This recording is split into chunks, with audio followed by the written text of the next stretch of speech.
Have you ever noticed how certain individuals wield an almost magnetic influence over their surroundings without uttering a single word? They don't shout, plead, or bargain. They simply retreat, and suddenly the energy shifts. People begin to question, to chase, to feel. Now imagine if you did the same. If you stopped reacting reflexively to every provocation, chose silence over impulsive replies, and withdrew not out of fear but from a place of quiet authority, what might happen? This is where true power begins, when you stop being perpetually available, emotionally, physically, or psychologically. The world around you trembles because people have grown accustomed to controlling you through your predictability, your reactions, your raw impulses. But the moment you choose stillness, the game changes. Those who thought they knew you confront a startling truth. They never truly did. Carl Jung once said, "Everything that irritates us about others can lead us to a better understanding of ourselves." Let that sink in. When you become inaccessible, who panics? Who lashes out, desperate to reignite your old patterns? Their agitation reveals far more about them than it does about you. It exposes the invisible strings they've tied to your psyche, the way they've manipulated your energy to feed their own needs. You've been conditioned to say yes when you mean no, to soothe others while your soul suffocates, to trade fragments of your peace for the illusion of connection. Every forced smile, every rushed reply, every compromise chips away at your vitality. What remains? Exhaustion, a hollow ache you can't name. But here's the truth. That emptiness is the cost of prioritizing others over your own essence. You've been too available to those who don't deserve even a sliver of your silence. This isn't about abandoning the world, it's about reclaiming yourself. Jung called this individuation, the journey toward wholeness, where you integrate your shadows and step into your authenticity. It begins when you realize that silence isn't weakness. It's a thunderclap louder than any argument. Withdrawal, when intentional, isn't retreat, it's revolution. So ask yourself, how long will you let others pull your strings? How long will you dance to the tune of their expectations, reacting like a marionette every time they poke your wounds? The day you cut those strings is the day you become an enigma, a force they can no longer predict or control. And when you stop being available, everything shifts. You were taught to equate your worth with your usefulness, to respond quickly, please relentlessly, and shrink your boundaries to fit others' comfort. From childhood, you absorbed the lie that love is earned through endless giving. But here's what they didn't tell you. Over-availability isn't kindness, it's a cage. The more accessible you are, the more others see you as a tool, a convenience, a mirror for their insecurities. They press your buttons like an emotional vending machine, extracting validation before discarding you until their next crisis. You cling to the hope that your sacrifices will be reciprocated, but Jung's concept of the persona, the mask we wear to be accepted, explains why this never works. By centering others, you vanish from your own life. You abandon yourself in subtle ways, explaining, justifying, contorting to fit roles that drain you. People will do anything, no matter how absurd, to avoid facing their own souls, Jung warned. And isn't that the crux? Your constant availability lets others avoid their inner voids. They project their unmet needs onto you, using your energy to numb their own disquiet. But when you withdraw, when you stop feeding their narrative, their facades crack. They'll accuse you of cruelty, selfishness, betrayal. Not because you've changed, but because you've stopped playing your assigned part. The tragedy? The more you give, the less you're valued. Abundance breeds contempt. What's easily obtained is rarely cherished. So pause and ask, who truly deserves your presence, your attention? Or more pointedly, who has earned the right to your absence? The answer lies in understanding why we react so compulsively. Jung spoke of psychic energy, the finite reserve fueling our thoughts, emotions, and actions. Every time you engage in futile debates, defend against baseless criticism, or people please, you hemorrhage this energy. You become a shadow of yourself, vulnerable, depleted, ripe for manipulation. What you resist persists, Jung observed.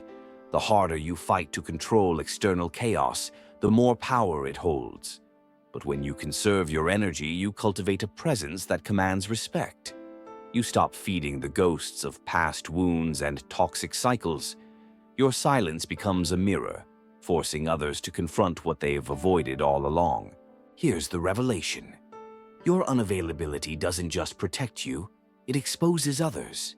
It reveals who relied on your reactivity to mask their fragility. They'll label you cold or distant, but these are the cries of those who can no longer evade their shadows. Your withdrawal strips away their illusions, leaving them face to face with their emptiness. And that terrifies them, because in the quiet space you create, their unspoken fears rise to the surface. The most terrifying thing is to accept oneself completely, Jung wrote. Your silence forces that reckoning, not for them, but within them. Yet this path isn't without cost. You'll face guilt, accusations, the ache of being misunderstood. You'll mourn relationships that crumble when you stop performing. But this is the price of sovereignty. Jung's individuation demands you walk alone for a while, shedding the masks that once kept you safe. It's in this solitude that you rediscover your voice, not the one shaped by others' demands, but the one that whispers truths only you can hear. The rebirth begins in the quiet. It starts when you stop begging for belonging and instead become your own sanctuary. Think of a tree that no longer bends to every wind, roots deepening, branches steady. This is the alchemy of unavailability. You cease to be a weather vane spinning with others' moods and become a compass pointing unwaveringly north. Jung called this self-realization, the moment you stop outsourcing your worth and begin to draw validation from an inner well. But to drink from that well, you must first confront the parts of yourself you've buried to please the world. Consider the paradox. Your deepest connections will flourish only when you stop forcing them. Relationships rooted in authenticity thrive in the soil of mutual respect, not neediness. Yet, so many of us cling to bonds built on obligation, fear of loneliness, or the desperate hope that someday they'll see our value. But Jung's wisdom cuts through the illusion. The meeting of two personalities is like the contact of two chemical substances. If there is any reaction, both are transformed. Transformation requires both parties to evolve. If you're the only one growing, it's not a relationship. It's a hostage situation. Your withdrawal isn't abandonment. It's an invitation for others to meet you at the depth you've earned. Yet, here lies the rub. Most people would rather lose you than confront their own stagnation. They'll label your growth selfishness, your boundaries cruelty, your silence arrogance. Let them. These projections are the death throes of dynamics that never served your soul. Your silence acts as a filter, separating those who love you from those who loved what you provided. And in that filtration, you make space for something radical, relationships that don't demand your diminishment. But how do you sustain this? How do you remain unshaken when the world tries to guilt you back into old patterns? The answer lies in what Jung termed shadow work. Every time someone triggers you, every insult that stings, every dismissal that ignites rage, you're being handed a map to your own unconscious wounds. Your reactions are mirrors, not mistakes. When you feel compelled to defend, explain, or people please, you've touched a nerve that needs healing. For example, if someone's indifference makes you frantic to prove your worth, it's not about them. It's about the child within you who once learned love was conditional. Until you make the unconscious conscious, it will direct your life and you will call it fate, Jung warned. Your triggers are guides, not enemies. Master them, and you master your energy. This is where silence becomes sacred. By pausing before reacting, you create space to ask, is this mine to carry? Most of the time, the anger, the anxiety, the urge to fix, it's not yours. It's a projection, a ghost from someone else's past they've draped over your shoulders. Your role isn't to wear it, but to let it fall.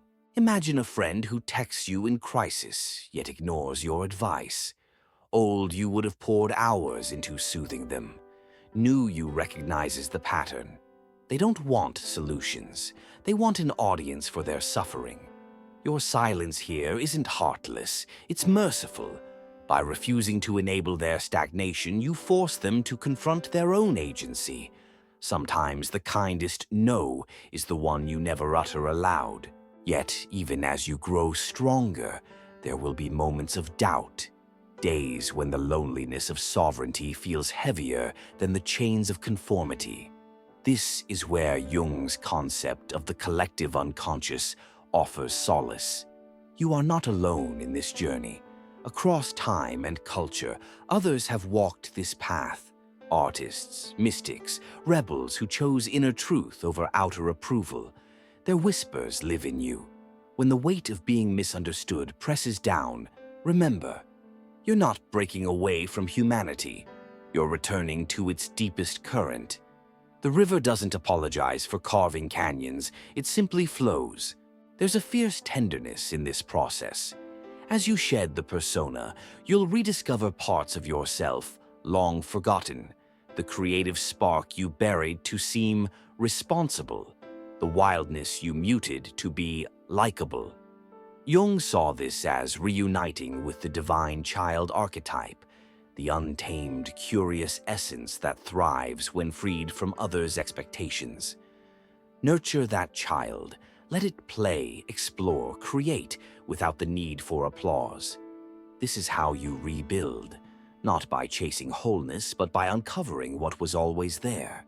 Practical steps? Start small. Let a text go unanswered for an hour. Decline an invitation without over-explaining. Sit with the discomfort of not filling every silence in a conversation. Each act is a rebellion against the myth that your value lies in your utility. Over time, these choices compound. You'll notice your energy sharpening, your intuition heightening. People may protest, but their protests will grow quieter as your resolve grows louder. And what of love? Here's the beautiful twist. When you stop begging for crumbs, you develop a taste for feasts. The relationships that remain or enter your life anew will be rooted in mutual reverence, not need. You'll attract those who see your boundaries not as walls, but as invitations to respect your depth. Jung put it best. The privilege of a lifetime is to become who you truly are. This is the ultimate reward of unavailability. You become a magnet for experiences and people that align with your truest self. But the journey doesn't end. There will always be new layers to peel, new shadows to integrate. That's the work of a lifetime.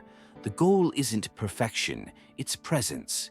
To show up fully, not as a reflection of others' desires, but as a living, breathing testament to what it means to honor oneself. So, where do you stand now? At the edge of your old self, staring into the unknown. It's terrifying. It's exhilarating. It's necessary. The world will try to lure you back, with guilt, with fear, with false promises of safety. But you'll remember the cost of abandoning yourself, and you'll choose differently. You'll let the old versions of you crumble, knowing rebuilds stronger. And in the rubble of what once was, you'll plant seeds of a life that's finally, unapologetically, yours. As Jung reminds us, your vision will become clear only when you can look into your own heart. Who looks outside dreams, who looks inside awakes. The awakening is here. The choice is yours.